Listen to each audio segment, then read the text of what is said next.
អ្នកខ្វល់សម្រាប់អាហារ3ពេលសំខាន់ណាសំខាន់ហើយយើងអត់ខ្លួនយើងអត់ស្រូវហើយកូនយើងអត់ទៀតអាណិតខ្លួនឯងអូខេបងអាចប្តឹងបានព្រោះគាត់ថតដោយមានការអនុញ្ញាតហើយយើងក៏មិនមែនជាកំហុសដែរព្រោះយើងបំពេញតួនាទីជាបុគ្គលិកបាទបងមានគិតថាចង់ប្តឹងអត់ចង់ឲ្យយើងអត់ហើយគេអ្នកមានហើយយើងដឹងមិនបងដឹងគេអ្នកមានគេបងនេះជីសិតឡាណាអត់មានទៅមានបន្ទុកច្រើនជាស្ត្រីមេម៉ាយផងបងណាថ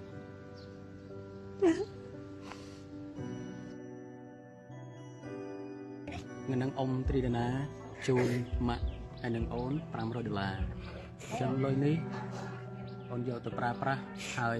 ចាត់ទុកថាការឈឺចាប់នៅហ្នឹងជា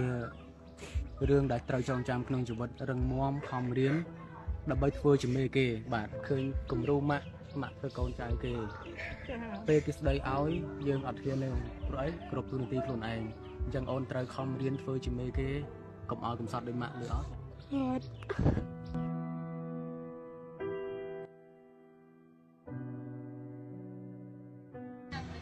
តែយើងក្រគេបាយតម្លៃគេមើលយាយ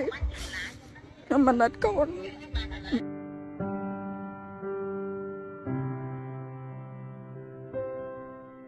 ជំរាបសួរបងបាទសុំស្គាល់ឈ្មោះបងខ្ញុំឈ្មោះហុយរំដួលបាទមានអារម្មណ៍ថាខ្សោយថ្ងៃហ្នឹង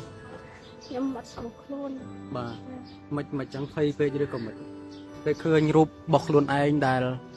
គ្រាន់តែបំពេញតួនាទីជាបុគ្គលិកដែលហើយស្រាប់តែត្រូវគេបានថតបង្ហោះពេញ Facebook ពេញ TikTok អញ្ចឹងអារម្មណ៍របស់បងពេលឃើញដំបូងមិនចឹងនឹកឃើញអត់ចិត្តព្រោះយើងអ្នកគ្រាហើយគេនិយាយអីក៏ត្រូវដែរគាត់ខ្លាចបងប្អូនបើគាត់អត់ហ៊ាននិយាយអីលើហ្នឹងឯងឃើញមតិមហាជនគាត់លើកឡើងថាបងអាចប្តឹងបានព្រោះគាត់ថតដោយមានការអនុញ្ញាតហើយយើងក៏មិនមែនជាកំហុសដែរព្រោះយើងបំពេញតួនាទីជាបុគ្គលិកបាទ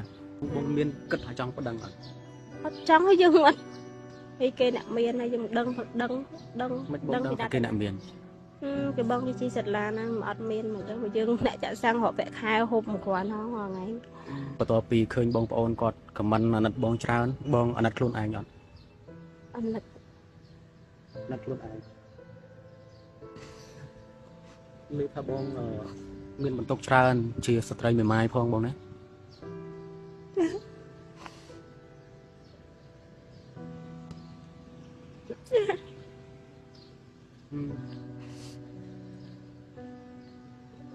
សំបីតែឥឡូវនេះ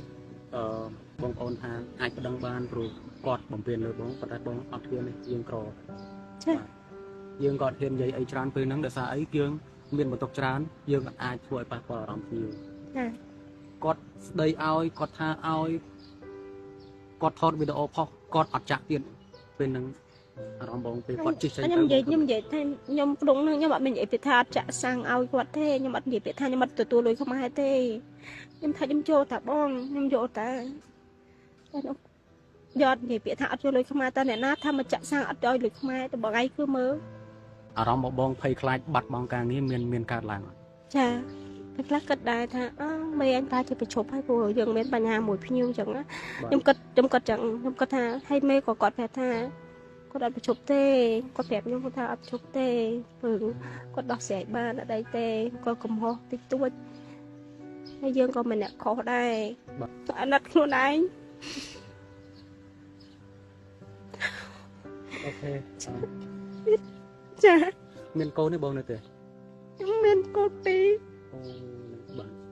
ឥឡូវបងប្អូនទៅជួបគាត់នៅផ្ទះរបស់គាត់ផ្ទាល់ទៅមើលស្ថានភាពគ្រួសាររបស់គាត់បែបណាទៅគាត់តស៊ូគាត់ខំមាត់បាទអត់តទៅបីជាគេបំពេញគាត់យ៉ាងណាព្រោះគាត់ខ្លាចបាត់បង់ការងារ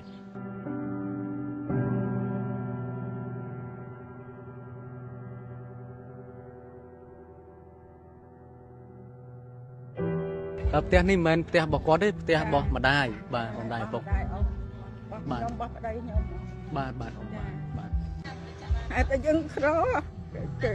បាយតម្លៃគេមើលយាយខ្ញុំមិនអត់កូននៅផ្ទះរត់ថ្ងៃខ្ញុំមើលចៅទៅរៀនតែខ្ញុំក៏មិនមានប្តីទេខ្ញុំមិនម៉ាយដែរ គាត់ទៅយើងអ្នកក្រខ្ញុំមិនមានទេ យំ កូនខ្ញុំឈឺក៏កូនខ្ញុំខំទៅដែរអត់ឈប់ទេអត់ទៅកូនយកមិញមកតែម៉ែកូនអត់ស្រួលខ្លួនអាណិតកូនហើយដល់ពេលខ្ញុំថាស្រួលខ្លួនទាំងសុំគេកោចោលកូនទាំងកូនជិះរៀបចំកោហើយតែអញ្ចឹងខ្ញុំមិនមកអាយទេខ្ញុំមានប្តីទេ អ៊ំក៏មិនម៉ាយ ចា បងស្រីក៏មិនម៉ាយ ចា ថ្ងៃហ្នឹងអ៊ំត្រីដាណាជូនម៉ាក់ហើយនឹងអូន$500អញ្ចឹងលុយនេះអូនយកទៅប្រើប្រាស់ហើយចាត់ទុកថាការឈឺចាប់នៅហ្នឹងជារឿងដែលត្រូវចងចាំក្នុងជីវិតរឹងមាំខំរៀន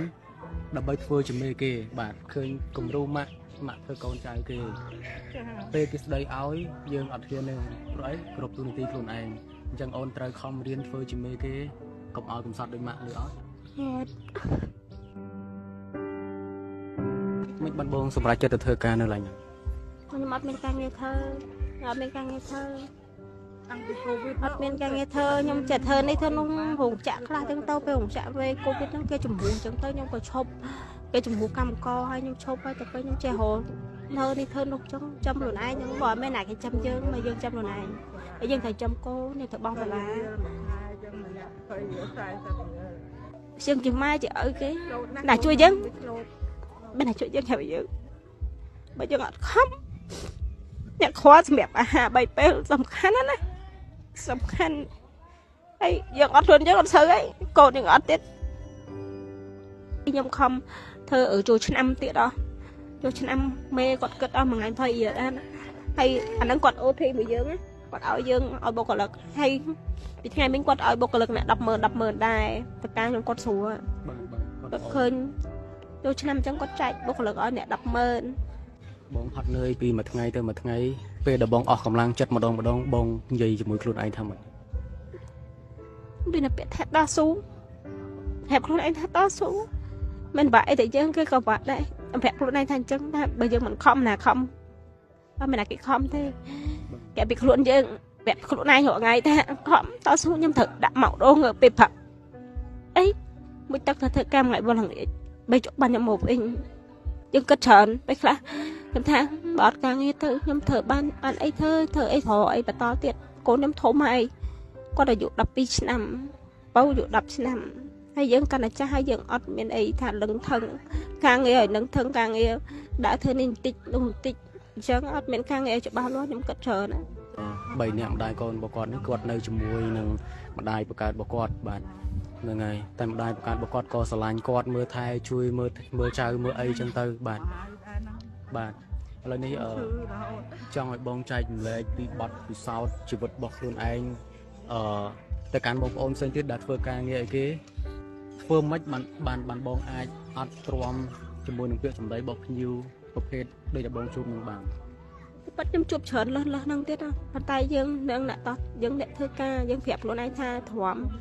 យើងមិនអាចតវ៉ាមួយគេបានទេយើងអាចមានសិទ្ធិអីត្រូវនិយាយខ្លាំងទៅភ្ញៀវព្រោះយើងជាបុគ្គលិកមានតែពាក្យសូមអភ័យទោសមានតែពាក្យហ្នឹង ហ្នឹងហើយជាចុងក្រោយបងមានអីចង់និយាយដែរបាទ សូមអរគុណបងស្រីទីរណាសូមអរគុណបងប្អូនទាំងអស់គ្នាដែលណាត់ខ្ញុំកូនខ្ញុំម៉ាក់ខ្ញុំសន្យាខ្លួនឯងរឹងមាំរហូតត្រូវចិញ្ចឹមកូនខ្ញុំប្រាប់ខ្លួនឯងថាខ្ញុំត្រូវតែរឹងមាំ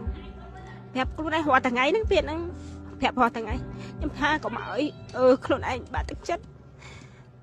ពេលខ្ញុំពិបាកខ្លាំងខ្ញុំមកដល់ផ្ទះខ្ញុំថាតែចង់ឃើញកូនថាហូបបាយមួយទឹកហើយគឺសុបាយចិត្តទេខ្ញុំឲ្យតែវារៀនឲ្យតែវាបានរៀនព្រឹកឡើងឲ្យវាទៅរៀនប៉ុណ្ណឹងស្អីយើងថាមួយថ្ងៃទៅមួយថ្ងៃយើងឲ្យតែវាបានរៀនបានមួយថ្ងៃទៅមួយថ្ងៃគឺ